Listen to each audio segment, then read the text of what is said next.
My husband and I met in the military, super young, like 18 years old. We dated, then we eloped and got married in Florida and called our parents literally the next day and said, we got married. Had 2 children. I left the military. In fact, we both did. And he became a journeyman electrician. I stayed home full time with our children. I went to college and life was good. The children were older. We were preparing to be empty nesters.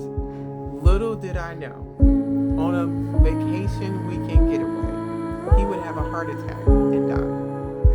My life was devastating. Life that, as I knew, was forever changed. And the way it impacted my faith was something that I really was not prepared for. Trying to go back into our home church was painful. My husband was an usher at church, and I was an ordained minister. Walking into the church and looking at the space where he would have normally greeted people was hard. So what I did, I spent that time visiting churches of friends that I said I would always go to because I couldn't bring myself to come into our home church.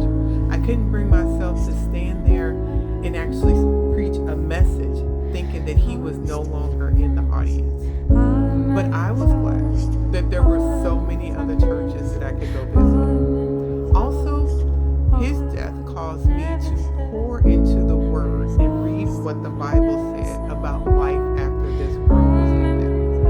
I needed to understand so many different things that I looked at from a different perspective. The way I showed up in ministry changed from that experience in a good way because I had become more passionate, more certain about the things that I believed and how I serve people. But at the same time, I've learned that there are some people that when their loved one passes, it causes them to be mad at God. It causes them to doubt in their faith. And what I've learned in that, to show up, to be silent, and to be there and help them. Because if they feel that way, then that's how they feel. They don't require me or someone else to harass them or make them feel less than because they are mad and they're going through their feelings. Let them be. Support them and encourage them. We should not judge people because they are mad at God when their loved one